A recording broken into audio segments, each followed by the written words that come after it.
사도행전 27장. 우리가 이탈리아로 배를 타고 가도록 결정이 나자 바울과 다른 죄수들은 황제 부대에 소속된 율리오라는 백부장에게 넘겨졌습니다. 우리는 아시아 지방의 해변을 따라 항해하게 될 아드라무테노 호를 타고 바다로 출항했습니다. 데살로니가 출신의 마케도니아 사람 아리스다고가 우리와 동행했습니다. 이튿날 우리는 시돈에 닿았습니다. 율리오는 바울에게 친절을 베풀어 그가 친구들에게 가서 필요한 것을 공급받을 수 있도록 허락해 주었습니다. 시돈에서 우리가 계속 항해할 때 역풍이 불었기에 우리는 키프로스 해안을 끼고 항해하게 됐습니다. 길리기아와 밤빌리아 앞바다를 지나서 루기아 지방의 무라에 상륙했습니다. 그곳에서 백부장은 이탈리아로 가는 알렉산드리아 호를 찾아 우리를 그 배에 태웠습니다. 우리는 여러 날 동안 느린 항해 끝에 가까스로 니도 앞바다에 도착했습니다. 그러나 바람이 불어 우리 항로를 지키지 못하고 살몬의 맞은편 크레타 섬을 끼고 간신히 해안가를 따라 움직여 라세아 도시에서 가까운 아름다운 항구라는 곳에 이르렀습니다. 많은 시간이 소모되고 금식하는 절기도 지났기 때문에 항해가 위험해졌습니다. 그래서 바울이 사람들에게 충고했습니다.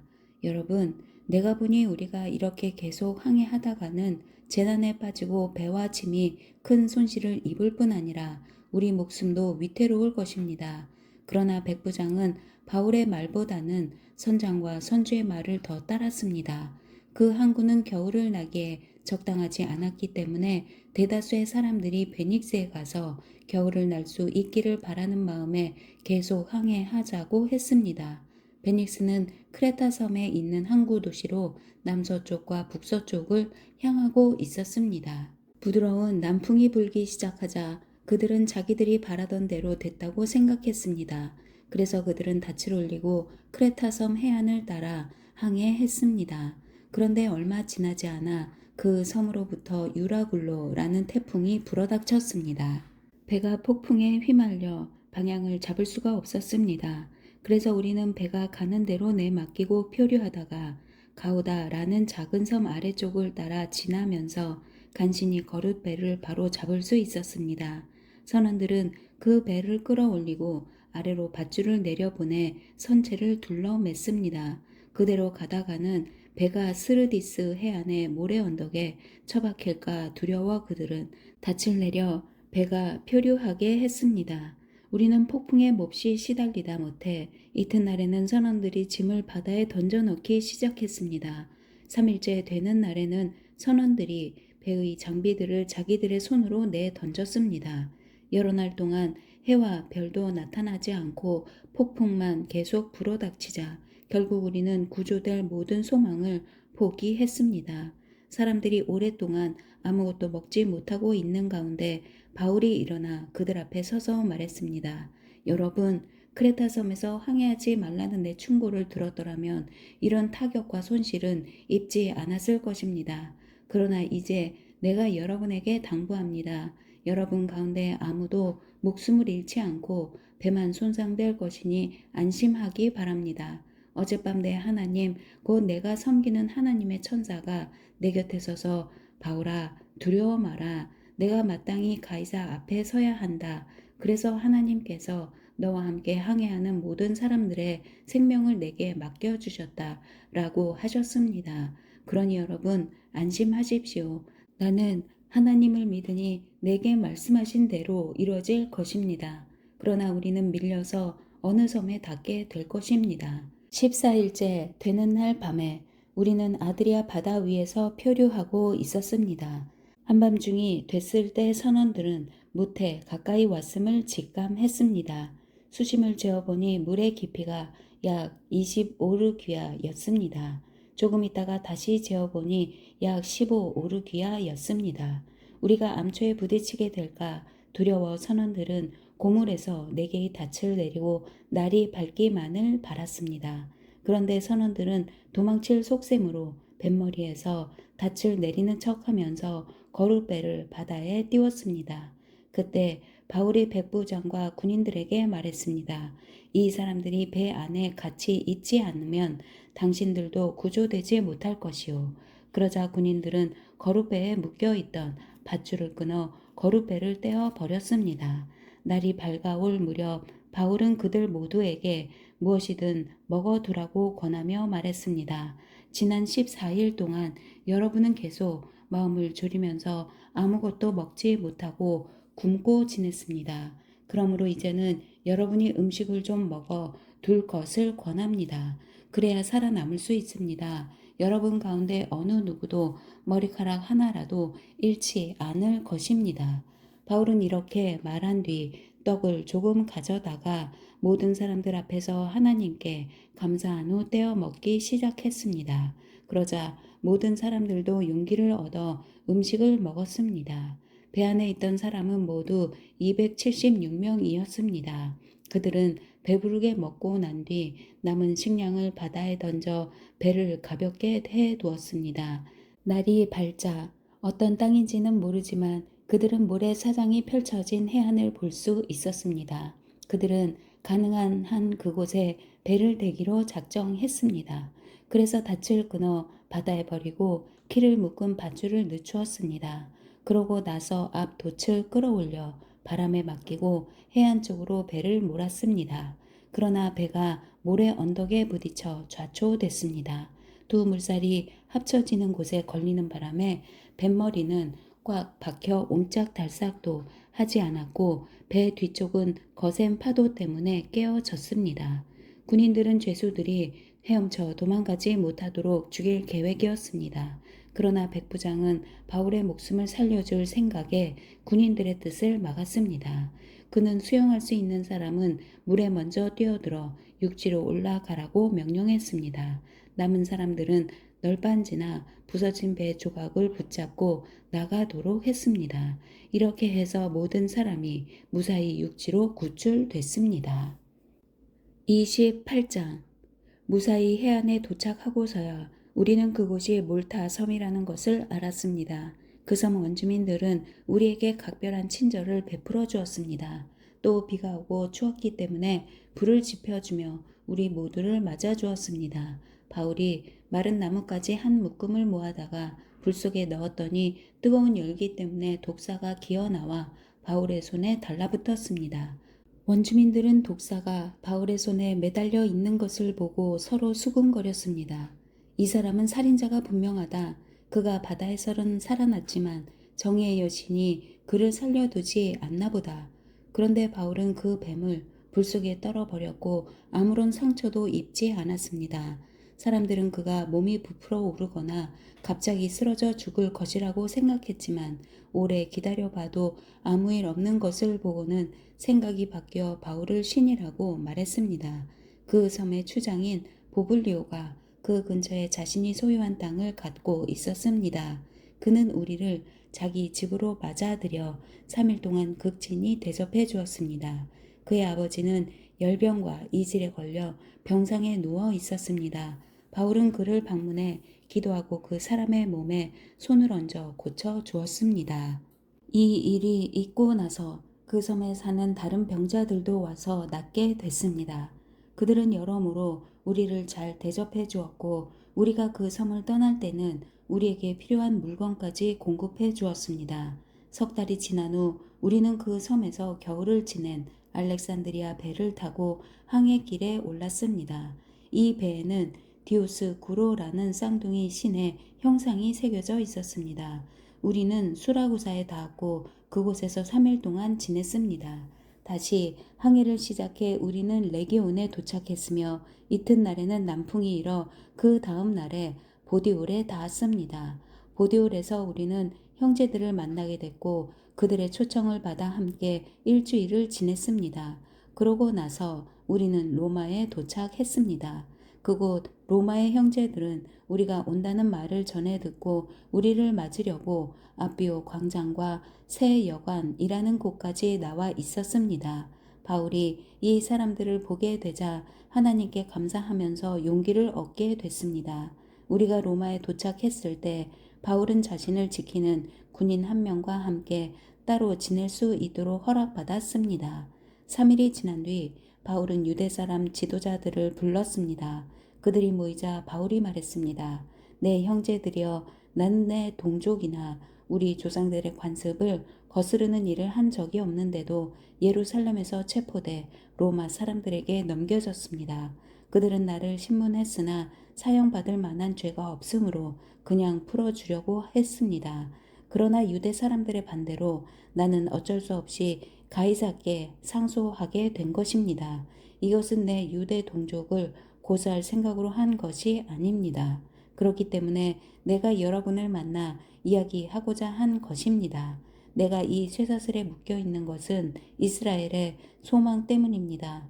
유대 사람들이 바울에게 대답했습니다. 우리는 당신에 대해서 유대로부터 편지를 받은 적도 없고 그곳에서 온 형제들도 당신에 대해 나쁘게 보고하거나 말한 적이 없습니다. 그러나 우리는 당신의 생각을 듣고자 합니다. 이 종파에 대해서는 어디에서든 반대가 있음을 알기 때문입니다. 그들이 바울을 만날 날짜를 정하고 많은 사람들이 그의 숙소로 찾아왔습니다.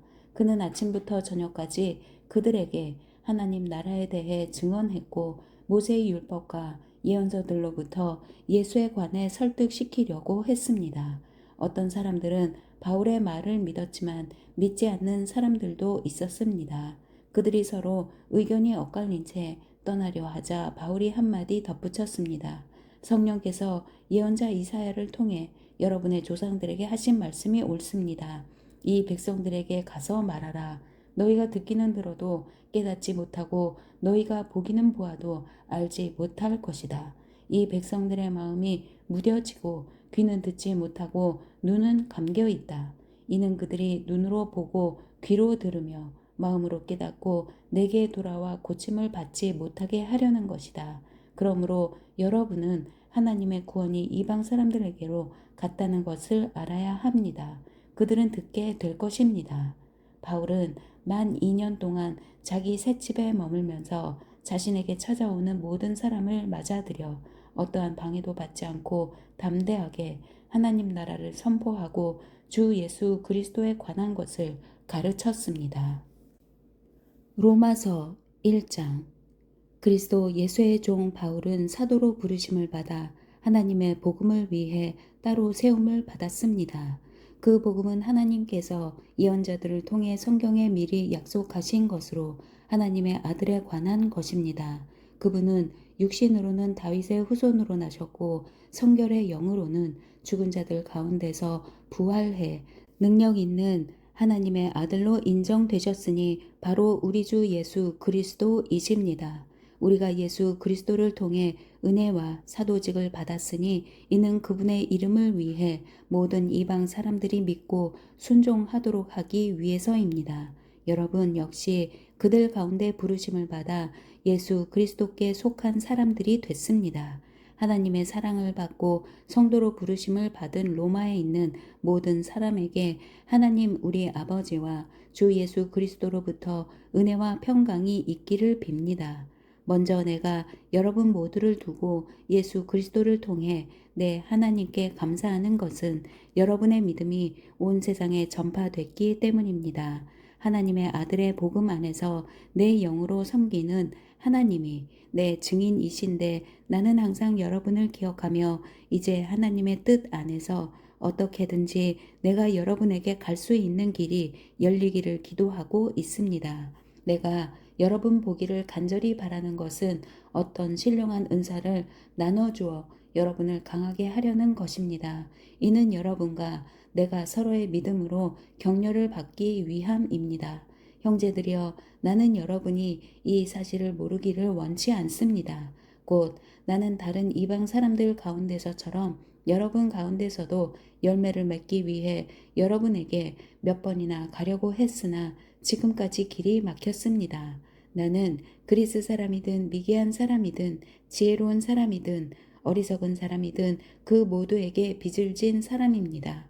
그러므로 나는 로마에 있는 여러분에게도 복음 전하기를 간절히 원합니다. 나는 복음을 부끄러워하지 않습니다. 이 복음은 모든 믿는 사람들에게 구원을 주시는 하나님의 능력이기 때문입니다. 먼저는 유대 사람에게요, 다음으로는 그리스 사람에게입니다. 복음에는 하나님의 의가 계시되 믿음으로부터 믿음에 이르게 합니다. 기록되기를 의인은 믿음으로 살 것이다 라고 한 것과 같습니다. 하나님의 진노가 불의로 진리를 막는 자들의 모든 불경건과 불의에 대해서 하늘로부터 나타납니다. 이는 하나님을 알 만한 것이 그들 가운데 분명히 드러나 있기 때문입니다. 하나님께서 그들에게 그것을 명백히 보여주셨습니다. 세상이 창조된 이후로 하나님의 보이지 않는 것들, 곧 그분의 영원하신 능력과 신성이 그분이 만드신 만물을 통해 명백히 보여 알게 됐으므로 그들은 변명할 수 없습니다. 그들은 하나님을 알면서도 하나님을 영화롭게 하지도 않고 감사하지도 않았습니다. 오히려 그들의 생각이 허망해졌고 그들의 어리석은 마음은 어두워졌습니다. 그들은 스스로 지혜롭다고 하지만 미련하게 돼 썩지 않는 하나님의 영광을 썩어질 사람이나 새나 짐승이나 기어다니는 동물의 우상으로 바꾸었습니다. 그러므로 하나님께서는 그들이 마음의 정욕대로 살도록 더러움에 내버려 두시니 그들은 서로의 몸을 욕되게 했습니다. 그들은 하나님의 진리를 거짓과 바꾸고 창조주 대신 피조물을 경배하고 섬겼습니다. 하나님께서는 영원히 찬양 받으실 분이십니다. 아멘. 하나님께서는 이 때문에 그들을 수치스러운 정욕에 내버려 두셨습니다. 여자들은 남자와의 정상적인 관계를 비정상적인 관계로 바꾸고 남자들도 마찬가지로 여자와의 정상적인 관계를 버리고 서로 정욕으로 불타올랐습니다. 이들은 같은 남자끼리 부끄러운 일을 행했고 이런 타락한 행위로 인해 그들 자신이 마땅한 징벌을 받았습니다. 더구나 그들이 하나님을 아는 지식을 하찮게 여김으로 하나님께서는 그들을 타락한 마음대로 내버려 두셔서 합당치 못한 일을 하게 하셨습니다. 그들은 온갖 불의와 악행과 탐욕과 악의로 가득 차 있으며 질투와 살인과 다툼과 사기와 악독으로 가득 차 있습니다.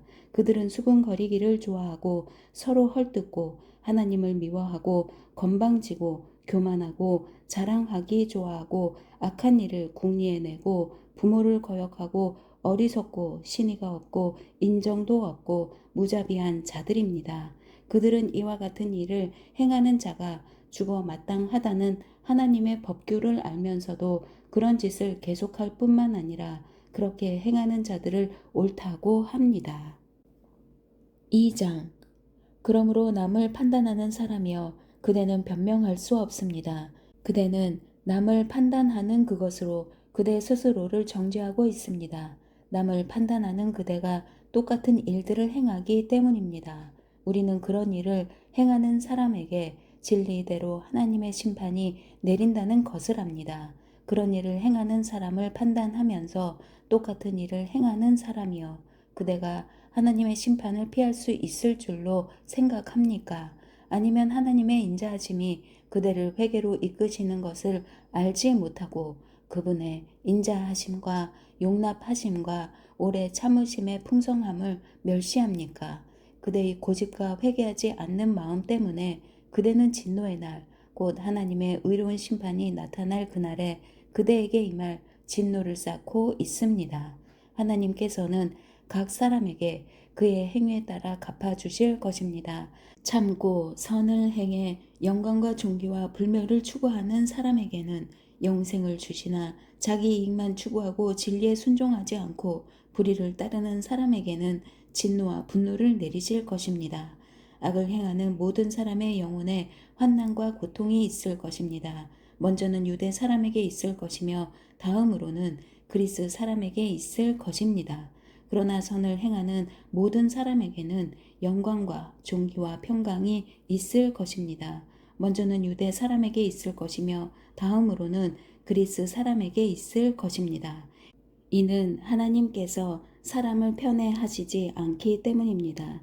율법 없이 죄 짓는 사람은 모두 율법 없이 멸망하고 율법 안에서 죄짓는 사람은 모두 율법대로 심판을 받을 것입니다. 하나님 앞에서는 율법을 듣는 사람이 의인이 아니라 오직 율법을 행하는 사람이 의롭다는 인정을 받을 것입니다. 율법이 없는 이방 사람이 본성으로 율법의 일을 행한다면 비록 그에게는 율법이 없을지라도 자기 자신이 자기에게 율법이 됩니다. 이런 사람은 율법의 요구가 자기 마음에 기록돼 있음을 보여줍니다. 그들의 양심도 이것을 증언합니다. 그들의 생각이 서로 고발하기도 하고 변호하기도 합니다. 이런 일은 내가 전한 복음대로 하나님께서 그리스도 예수를 통해 사람들의 은밀한 것을 심판하실 그날에 일어날 것입니다. 그대는 자칭 유대 사람이라 하고 율법을 의지하고 하나님을 자랑하고 율법의 가르침을 받아 하나님의 뜻을 알고 지극히 선한 것을 분간할 줄 압니다. 그리고 그대는 스스로 눈먼 사람의 안내자요, 어둠 속에 있는 사람의 빛이요, 어리석은 자의 교사요, 어린 아이의 선생이라고 믿고 있습니다. 이는 그대가 율법의 지식과 진리의 교훈을 갖고 있기 때문입니다. 그렇다면 남을 가르치는 그대가 왜 자신은 가르치지 않습니까?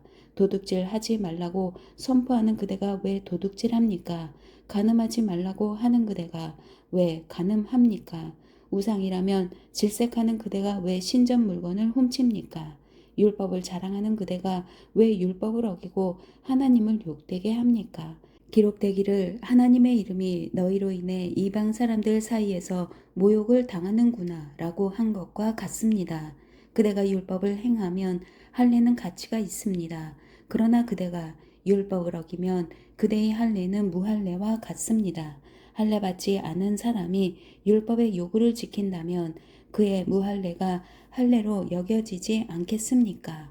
본래 할례 받지 않은 사람이 율법을 지키면 율법의 조문과 할례를 소유하고도 율법을 어기는 그대를 심판하지 않겠습니까? 겉으로 유대 사람이라고 해서 참 유대 사람이 아니고 몸에 받은 할례가 참 할례가 아닙니다. 오히려 속 사람이 유대 사람이라야 참 유대 사람이며 문자화된 율법에 의해서가 아니라 성령으로 마음에 받은 할례가 참 할례입니다. 그 칭찬은 사람에게서가 아니라 하나님에게서 옵니다. 3장. 그러면 유대 사람이라고 해서 무슨 혜택이 있고 할례에는 무슨 가치가 있습니까? 여러모로 많습니다. 첫째는 그들이 하나님의 말씀을 맡았다는 것입니다. 그런데 그들 가운데 어떤 사람들이 믿지 않았다면 어떻게 되겠습니까? 그들의 불신앙이 하나님의 신실하심을 무효화시키겠습니까? 결코 그럴 수 없습니다. 사람은 다 거짓말쟁이라 해도 하나님은 진실하십니다. 기록되기를 주께서 말씀하실 때 의롭다는 인정을 받으시고 판단받으실 때 이기려 하심이다 라고 한 것과 같습니다. 그러나 우리의 불의함이 하나님의 의를 드러나게 한다면 우리가 무슨 말을 하겠습니까? 내가 사람들이 말하는 논리대로 말해보면 하나님께서 우리에게 진노를 내리신다고 해서 불의하시다는 말입니까? 결코 그럴 수 없습니다. 만일 그렇다면 하나님께서 어떻게 세상을 심판하실 수 있겠습니까? 그러나 어떤 사람들은 반박할 것입니다. 내 거짓으로 인해 하나님의 진실하심이 더욱 풍성해져서 그분에게 영광이 됐다면 왜 내가 여전히 죄인으로 심판을 받느냐? 그리고 선을 이루기 위해 악을 행하자라고 말하지 않겠습니까? 어떤 사람들은 우리가 그렇게 말한다고 비방하니 그런 사람들은 심판을 받아 마땅합니다. 그러면 무슨 말을 해야 하겠습니까? 우리가 더 낫습니까? 결코 그렇지 않습니다. 유대 사람이나 그리스 사람이나 다 죄 아래 있다고 우리가 이미 선언했습니다. 기록되기를 의인은 없으니 하나도 없고 깨닫는 자도 없고 하나님을 찾는 자도 없다. 모두 곁길로 행해 다 쓸모없게 됐다. 선을 행하는 자가 없으니 하나도 없다. 그들의 목구멍은 열려있는 무덤이고 혀로는 거짓말만 일삼으며 그들의 입술에는 독사의 독이 있고 그들의 입에는 저주와 독설이 가득하다. 그들의 발은 피 흘리는데 민첩하며 그들의 길에는 파멸과 참담함이 있어 그들은 평강의 길을 알지 못했다. 그들의 눈에는 하나님을 두려워함이 없다라고 한 것과 같습니다. 율법이 말하는 것은 율법 아래 있는 자들에게 말하는 것임을 우리는 압니다. 이는 모든 입을 다물게 하고 온 세상이 하나님의 심판 아래 있게 하려는 것입니다. 그러므로 율법의 행위로는 하나님 앞에서 의롭다는 인정을 받을 육체가 없습니다. 율법으로는 죄를 깨달을 뿐입니다. 그러나 이제는 율법과 별개로 하나님의 의가 나타났습니다. 이것은 율법과 예언자들이 증언한 것입니다. 하나님의 의는 예수 그리스도를 믿는 믿음으로 인해 믿는 모든 사람에게 주어집니다. 거기에는 차별이 없습니다. 모든 사람이 죄를 지었으므로 하나님의 영광에 이르지 못합니다. 그러나 그리스도 예수 안에 있는 구속으로 인해 하나님의 은혜로 값없이 의롭다는 인정을 받습니다. 하나님께서는 이 예수를 속죄 제물로 내어주셨습니다. 의롭게 되는 것은 예수의 피를 믿음으로써 이루어집니다. 이는 하나님께서 오래 참으시는 가운데 과거에 지은 죄를 간과하심으로 그분의 의를 나타내시기 위함입니다. 지금 이때 하나님께서 그분의 의를 나타내신 것은 자신이 의로우시며 또한 예수 믿는 사람들을 의롭다고 인정하시는 분임을 나타내시기 위함입니다. 그렇다면 자랑할 것이 어디에 있습니까? 전혀 없습니다. 어떤 법으로입니까? 행위로입니까? 아닙니다. 오직 믿음의 법으로입니다. 우리는 사람이 율법의 행위와 상관없이 믿음으로 의롭다는 인정을 받는다고 생각합니다. 하나님이 유대 사람만의 하나님입니까? 이방 사람의 하나님은 아닙니까? 진실로 이방 사람의 하나님도 되십니다. 할례 받은 사람도 믿음으로 인해 또한 할례 받지 않은 사람도 믿음으로 인해 의롭다고 인정하실 하나님은 한 분뿐이십니다. 그러면 우리가 믿음으로 말미암아 율법을 파기합니까? 결코 그럴 수 없습니다. 오히려 우리는 율법을 굳게 세웁니다. 아멘.